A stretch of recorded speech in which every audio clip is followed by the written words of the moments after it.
Selamat malam Bapak Ibu Saudari. Kembali lagi ke channel YouTube saya, Fili Halim, di vlog baca Alkitab setiap hari.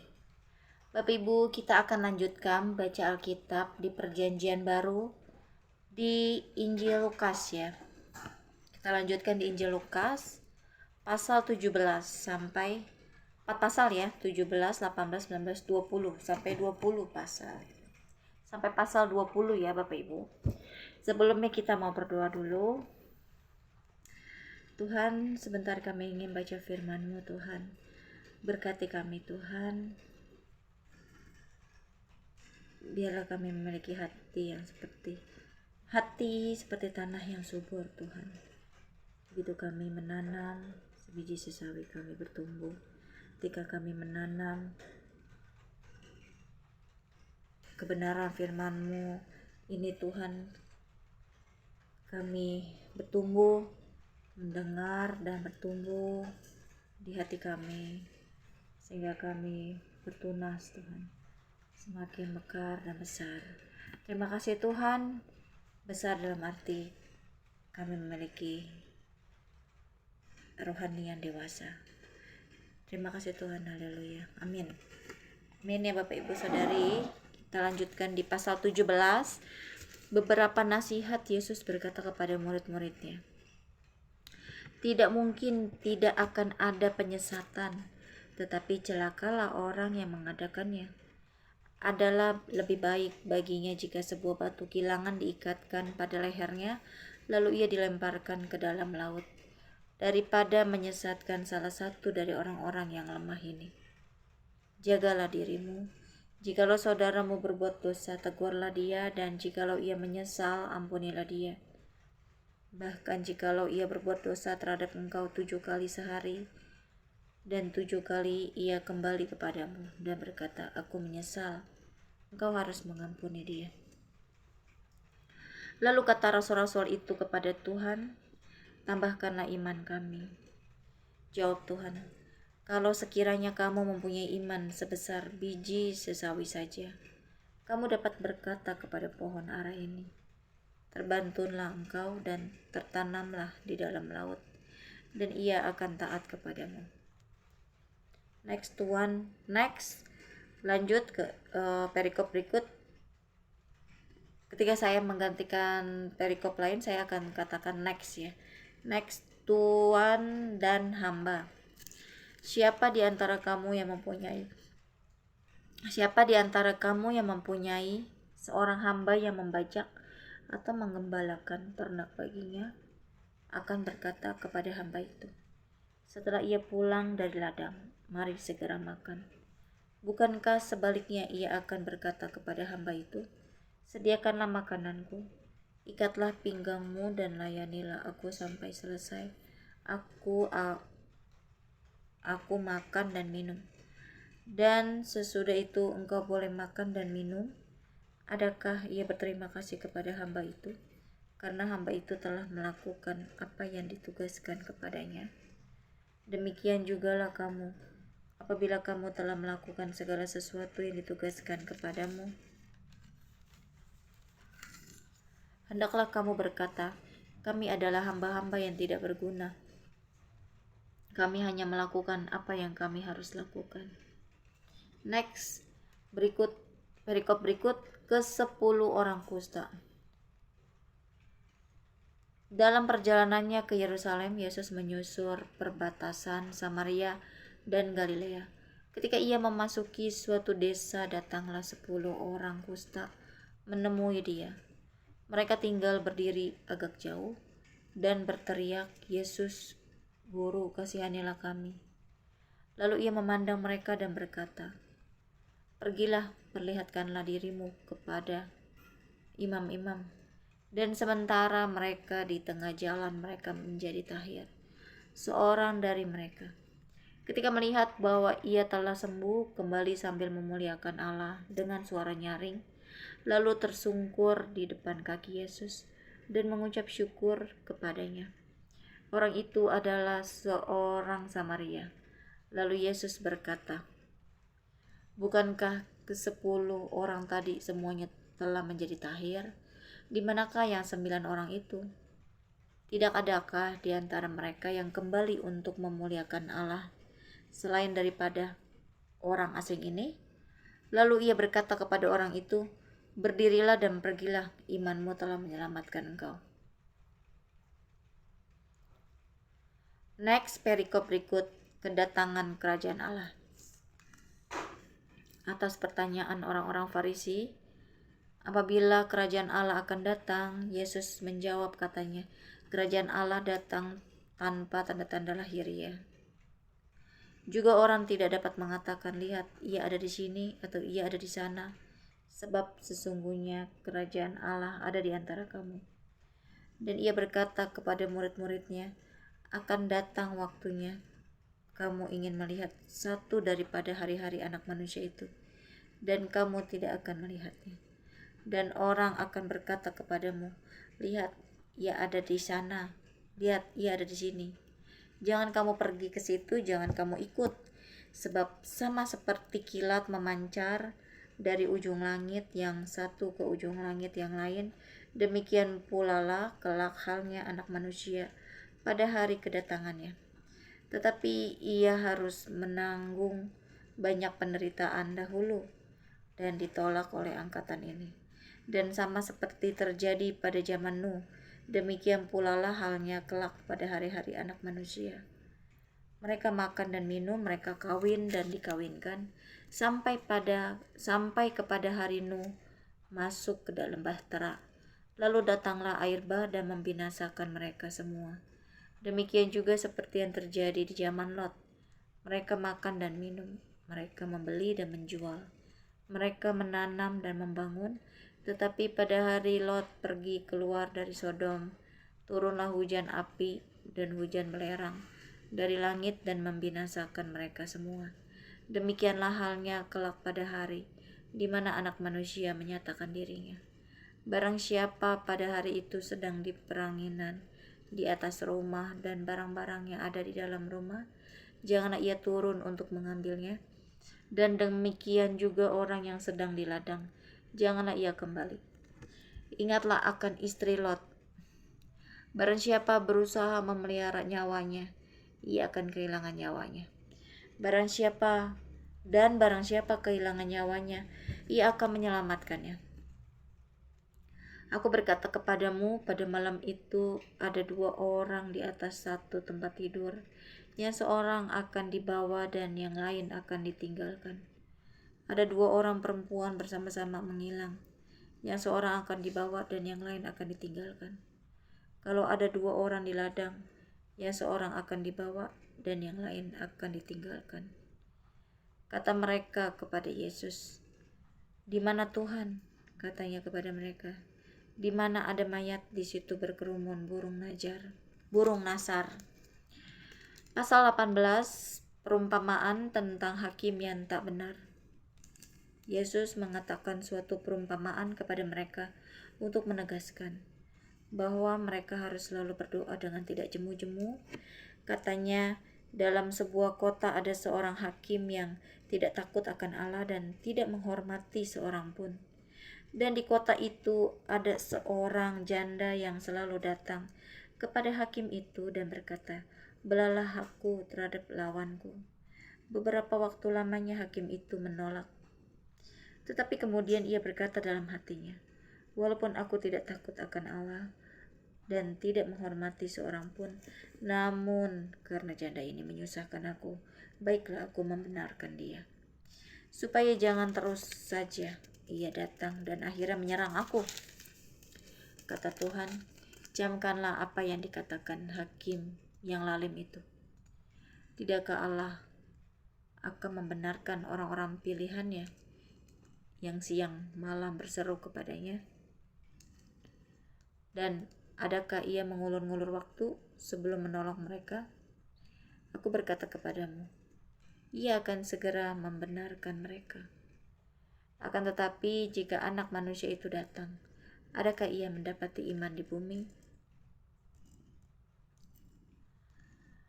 Next, perikop berikut, perumpamaan tentang orang Farisi dengan pemungut cukai. Dan kepada beberapa orang yang menganggap dirinya benar dan memandang rendah semua orang lain, Yesus mengatakan perumpamaan ini. Ada dua orang pergi ke bait Allah untuk berdoa, yang seorang adalah Farisi dan yang lain pemungut cukai. Orang Farisi itu berdiri dan berdoa dalam hatinya begini. Ya Allah, aku mengucap syukur kepadamu, karena aku tidak sama seperti semua orang lain, bukan perampok, bukan orang lalim, bukan pezina, dan bukan juga seperti pemungut cukai ini. Aku berpuasa 2 kali seminggu. Aku memberikan 1/10 dari segala penghasilanku. Tetapi pemungut cukai itu berdiri jauh-jauh. Bahkan ia tidak berani menengadah ke langit, melainkan ia memukul diri dan berkata, Ya Allah, kasihanilah aku, orang berdosa ini. Aku berkata kepadamu, orang ini pulang ke rumahnya sebagai orang yang dibenarkan Allah, dan orang lain itu tidak. Sebab barang siapa meninggikan diri, ia akan direndahkan, dan barang siapa merendahkan diri, ia akan ditinggikan. Perikop berikut, Yesus memberkati anak-anak. Maka datanglah orang-orang membawa anak-anaknya yang kecil kepada Yesus, supaya ia menjamah mereka. Melihat itu, murid-muridnya memarahi orang-orang itu.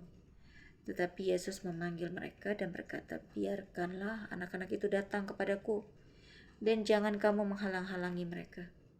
Sebab orang-orang yang seperti itulah yang mempunyai kerajaan Allah. Aku berkata kepadamu, sesungguhnya barang siapa tidak menyambut kerajaan Allah seperti seorang anak kecil, ia tidak akan masuk ke dalamnya. Perikop berikut, orang kaya sukar masuk kerajaan Allah. Ada seorang pemimpin bertanya kepada Yesus, katanya, Guru yang baik, apa yang harus aku perbuat untuk memperoleh hidup yang kekal? Jawab Yesus, mengapa kau katakan aku baik? Tak seorang pun yang baik selain daripada Allah saja. Engkau tentu mengetahui segala perintah Allah. Jangan berzina, jangan membunuh, jangan mencuri, jangan mengucapkan saksi dusta, hormatilah ayahmu dan ibumu. Kata orang itu, semuanya itu telah kuturuti sejak masa mudaku. Mendengar itu, Yesus berkata kepadanya, masih tinggal satu hal lagi yang harus kau lakukan. Jualah segala yang kau miliki dan bagi-bagikanlah itu kepada orang-orang miskin.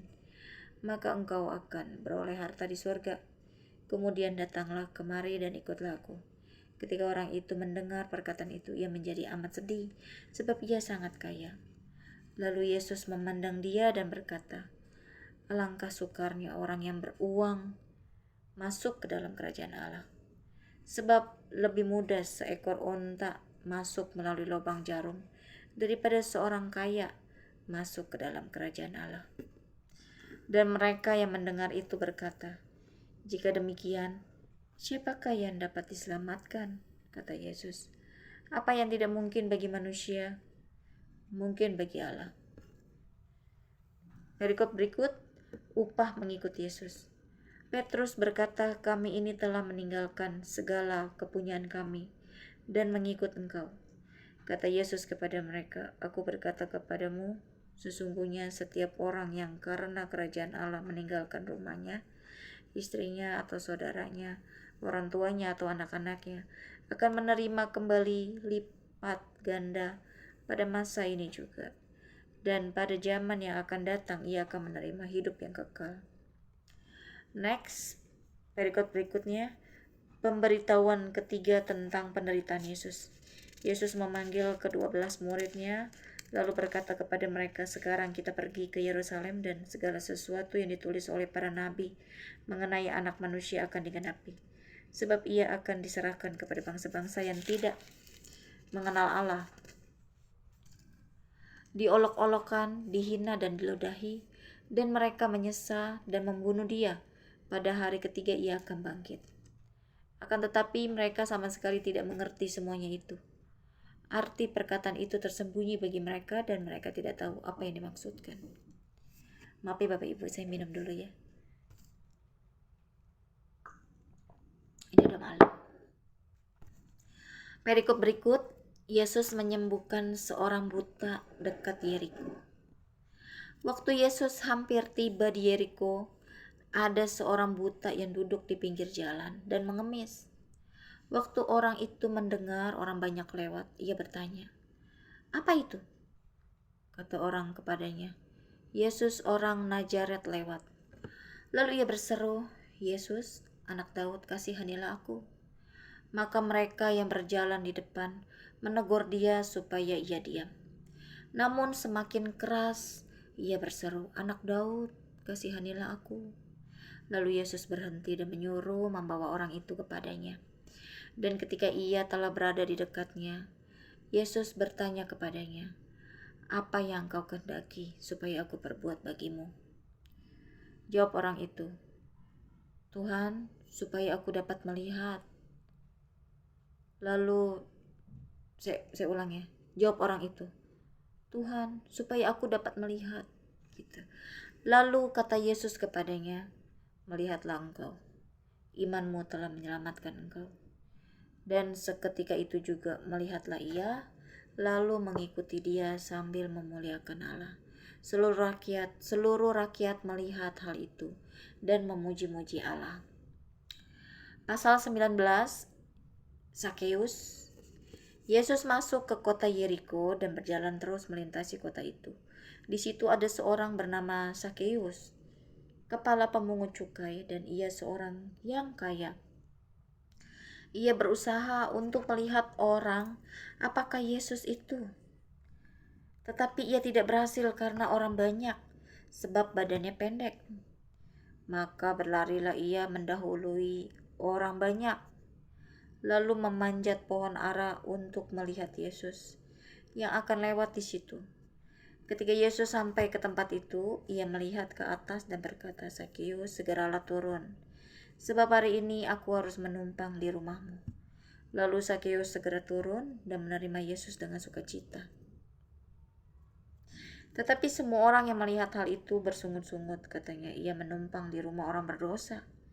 Tetapi Sakeus berdiri dan berkata kepada Tuhan, "Tuhan, setengah dari milikku akan kuberikan kepada orang miskin. Dan sekiranya ada sesuatu yang kuperas dari seseorang, akan kukembalikan 4 kali lipat."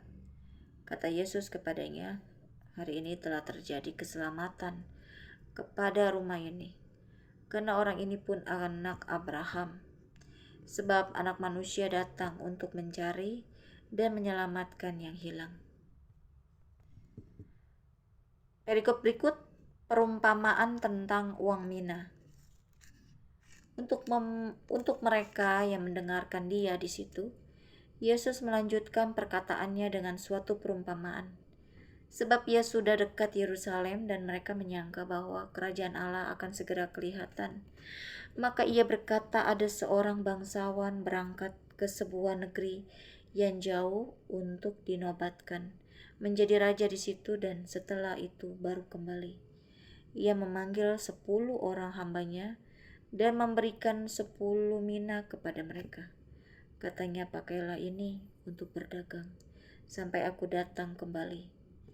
Akan tetapi orang-orang sebangsanya membenci dia, lalu mengirimkan utusan menyusul dia untuk mengatakan, "Kami tidak mau orang ini menjadi raja atas kami." Dan terjadilah ketika ia kembali setelah ia dinobatkan menjadi raja, ia menyuruh memanggil hamba-hambanya yang telah diberinya uang itu untuk mengetahui berapa hasil dagang mereka masing-masing. Orang yang pertama datang dan berkata, "Tuan, mina tuan yang satu itu telah menghasilkan 10 mina." Katanya kepada orang itu, "Baik sekali perbuatanmu itu, hai hamba yang baik. Engkau telah setia dalam perkara kecil. Karena itu terimalah kekuasaan atas 10 kota." Datanglah yang kedua dan berkata, "Tuan, mina tuan telah menghasilkan 5 mina." Katanya kepada orang itu, "Dan engkau kuasailah 5 kota." Dan hamba yang ketiga datang dan berkata, "Tuan, inilah mina tuan. Aku telah menyimpannya dalam sapu tangan. Sebab aku takut akan Tuan, karena Tuan adalah manusia yang keras. Tuan mengambil apa yang tidak pernah Tuan taruh, dan Tuan menuai apa yang tidak Tuan tabur." Katanya kepada orang itu, "Hai hamba yang jahat, aku akan menghakimi engkau menurut perkataanmu sendiri." Engkau sudah tahu bahwa aku adalah orang yang keras, yang mengambil apa yang tidak pernah aku taruh dan menuai apa yang tidak aku tabur. Jika demikian, mengapa uangku itu tidak kau berikan kepada orang yang menjalankan uang? Maka sekembaliku aku dapat mengambilnya serta dengan bunganya. Lalu katanya kepada orang-orang yang berdiri di situ, ambillah mina yang satu itu daripadanya, dan berikanlah kepada orang yang mempunyai 10 mina itu. Kata mereka kepadanya, Tuan, ia sudah mempunyai 10 mina. Jawabnya, aku berkata kepadamu, setiap orang yang mempunyai, kepadanya akan diberi. Tetapi siapa yang tidak mempunyai, daripadanya akan diambil juga apa yang ada padanya.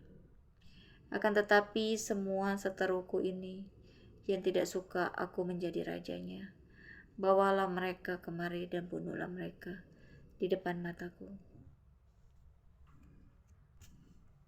Next, perikop berikut, Yesus dieluk-elukan di Yerusalem.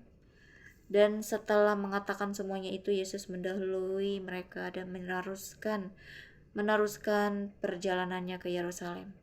Ketika ia telah dekat Betfage dan Betania yang terletak di gunung yang bernama Bukit Zaitun, Yesus menyuruh 2 orang muridnya dengan pesan, pergilah ke kampung yang di depanmu itu. Pada waktu kamu masuk di situ, kamu akan mendapati seekor keledai muda tertambat yang belum pernah ditunggangi orang. Lepaskanlah keledai itu dan bawalah kemari.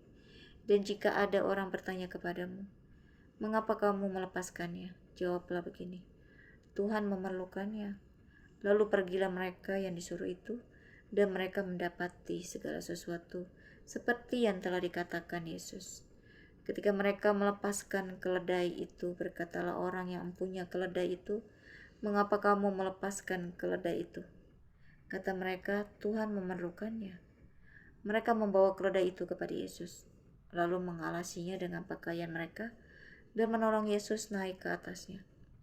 Dan sementara Yesus mengendarai keledai itu, mereka menghamparkan pakaiannya di jalan. Ketika ia dekat Yerusalem, di tempat jalan menurun dari Bukit Zaitun, mulailah semua murid yang mengiringi dia bergembira dan memuji Allah dengan suara nyaring, oleh karena segala mujizat yang telah mereka lihat. Kata mereka, diberkatilah dia yang datang sebagai Raja dalam nama Tuhan. Damai sejahtera di sorga dan kemuliaan di tempat yang maha tinggi. Beberapa orang Farisi yang turut dengan orang banyak itu berkata kepada Yesus, Guru, tegurlah murid-muridmu itu. Jawabnya, aku berkata kepadamu, jika mereka ini diam, maka batu ini akan berteriak. Dan ketika Yesus telah dekat dan melihat kota itu, ia menangisinya. Katanya, wahai, betapa baiknya jika pada hari ini juga engkau mengerti apa yang perlu untuk damai sejahteramu. Tetapi sekarang hal itu tersembunyi bagi matamu. Sebab akan datang harinya bahwa musuhmu akan mengelilingi engkau dengan kubu, lalu mengepung engkau dan menghimpit engkau dari segala jurusan. Dan mereka akan membinasakan engkau beserta dengan pendudukmu, dan pada tembokmu mereka tidak akan membiarkan satu batu pun tinggal terletak di atas batu yang lain. Karena engkau tidak mengetahui saat bila mana Allah melawat engkau. Perikop berikut, Yesus menyucikan bait Allah. Lalu Yesus masuk ke bait Allah dan mulailah ia mengusir semua pedagang di situ. Katanya kepada mereka, ada tertulis rumahku adalah rumah doa, tetapi kamu menjadikannya sarang penyamun. Tiap-tiap hari ia mengajar di dalam bait Allah. Imam-imam kepala dan ahli-ahli Taurat serta orang-orang terkemuka dari bangsa Israel berusaha untuk membinasakan dia. Tetapi mereka tidak tahu bagaimana harus melakukannya, sebab seluruh rakyat terpikat kepadanya dan ingin mendengarkan dia. Pasal 20, pasal terakhir, pertanyaan mengenai kuasa Tuhan. Sebentar, nyalain kipas dulu panas. Pertanyaan mengenai kuasa Yesus. Pada suatu hari ketika Yesus mengajar orang banyak di bait Allah dan memberitakan Injil, datanglah imam-imam kepala dan ahli-ahli Taurat serta tua-tua ke situ. Dan mereka berkata kepada Yesus, "Katakanlah kepada kami, dengan kuasa manakah engkau melakukan hal-hal itu? Dan siapa yang memberikan kuasa itu kepadamu?" Jawab Yesus kepada mereka, "Aku juga akan mengajukan suatu pertanyaan kepada kamu. Katakanlah kepadaku, baptisan Yohanes itu dari sorga atau dari manusia?" Mereka mempertimbangkannya di antara mereka dan berkata, "Jikalau kita katakan dari sorga, ia akan berkata, 'Mengapakah kamu tidak percaya kepadanya?' Tetapi jikalau kita katakan dari manusia, seluruh rakyat akan melempari kita dengan batu, sebab mereka yakin bahwa Yohanes adalah seorang nabi." Lalu mereka menjawab bahwa mereka tidak tahu dari mana baptisan itu. Maka kata Yesus kepada mereka, "Jika demikian, aku juga tidak mengatakan kepadamu dengan kuasa manakah aku melakukan hal-hal itu." Perikop berikut perumpamaan tentang penggarap-penggarap kebun anggur. Lalu Yesus mengatakan perumpamaan ini kepada orang banyak. Seorang membuka kebun anggur, kemudian ia menyewakannya kepada penggarap-penggarap, lalu berangkat ke negeri lain untuk waktu yang agak lama. Dan ketika sudah tiba musimnya, ia menyuruh seorang hamba kepada penggarap-penggarap itu, supaya mereka menyerahkan sebagian dari hasil kebun anggur itu kepadanya. Tetapi penggarap-penggarap itu memukul hamba itu dan menyuruhnya pulang dengan tangan hampa. Sesudah itu ia menyuruh seorang hamba yang lain, tetapi hamba itu juga dipukul dan dipermalukan oleh mereka. Lalu disuruh pulang dengan tangan hampa. Selanjutnya ia menyuruh hamba yang ketiga, tetapi orang itu juga dilukai oleh mereka, lalu dilemparkan keluar kebun itu. Maka kata tuan kebun anggur itu, "Apakah yang harus kuperbuat? Aku akan menyuruh anakku yang kekasih." Tentu mereka segani. Tetapi ketika penggarap-penggarap itu melihat anaknya itu, mereka berunding. Katanya, "Ia adalah ahli waris. Mari kita bunuh dia, supaya warisan ini menjadi milik kita." Lalu mereka melemparkan dia keluar kebun anggur itu dan membunuhnya. Sekarang apa yang akan dilakukan oleh tuan kebun anggur itu dengan mereka? Ia akan datang dan membinasakan penggarap-penggarap itu, dan mempercayakan kebun anggur itu kepada orang-orang lain. Mendengar itu mereka berkata, "Sekali-kali jangan." Tetapi Yesus memandang mereka dan berkata, "Jika demikian, apakah arti nas ini? Batu yang dibuang oleh tukang-tukang bangunan telah menjadi batu penjuru. Barang siapa jatuh ke atas batu itu, ia akan hancur. Dan barang siapa ditimpa batu itu, ia akan remuk." Lalu ahli-ahli Taurat dan imam-imam kepala berusaha menangkap dia pada saat itu juga, sebab mereka tahu bahwa merekalah yang dimaksudkannya dengan perumpamaan itu, tetapi mereka takut kepada orang banyak. Perikop berikut tentang membayar pajak kepada kaisar. Ahli-ahli Taurat dan imam-imam kepala mengamat-ngamati Yesus. Mereka menyuruh kepadanya mata-mata yang berlaku seolah-olah orang jujur, supaya mereka dapat menjeratnya dengan suatu pertanyaan dan menyerahkannya kepada wewenang dan kuasa wali negeri. Orang-orang itu mengajukan pertanyaan ini kepadanya, "Guru, kami tahu bahwa segala perkataan dan pengajaranmu benar dan engkau tidak mencari muka, melainkan dengan jujur mengajar jalan Allah. Apakah kami diperbolehkan membayar pajak kepada kaisar atau tidak?" Tetapi Yesus mengetahui maksud mereka yang licik itu, lalu berkata kepada mereka, "Tunjukkanlah kepadaku suatu dinar. Gambar dan tulisan siapakah ada padanya?" Jawab mereka, "Gambar dan tulisan kaisar." Lalu kata Yesus kepada mereka, "Kalau begitu, berikanlah kepada kaisar apa yang wajib kamu berikan kepada kaisar, dan kepada Allah apa yang wajib kamu berikan kepada Allah." Dan mereka tidak dapat menjerat dia dalam perkataannya di depan orang banyak. Mereka heran akan jawabnya itu dan mereka diam. Perikop berikut pertanyaan orang Saduki tentang kebangkitan.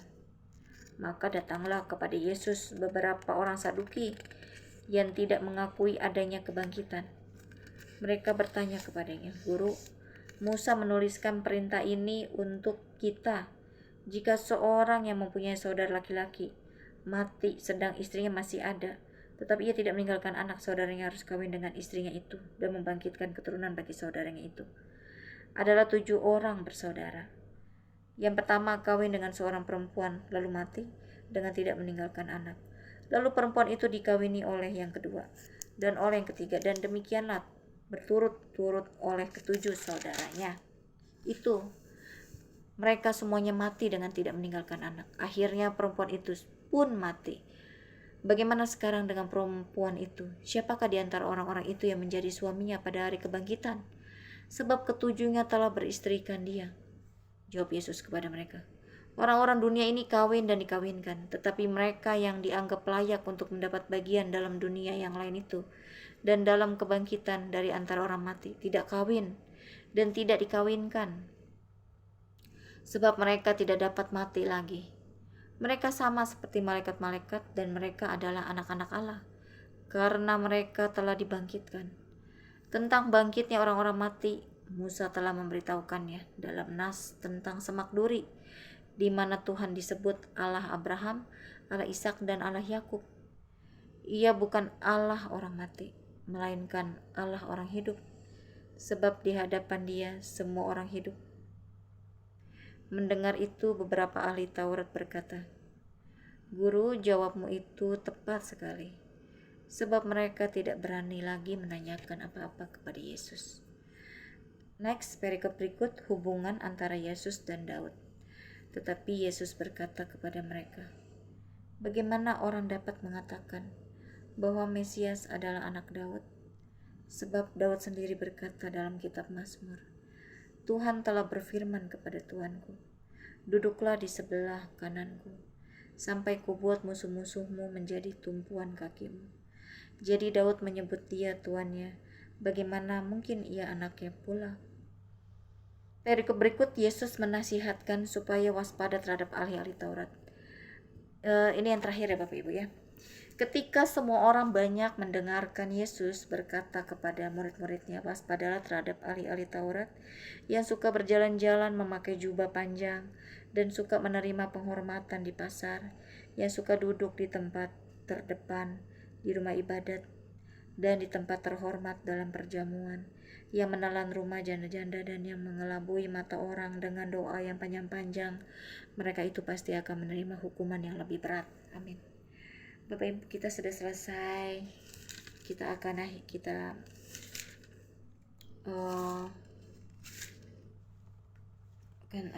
akan tutup dalam doa ya. Tuhan, terima kasih buat firman-Mu ini Tuhan Yesus.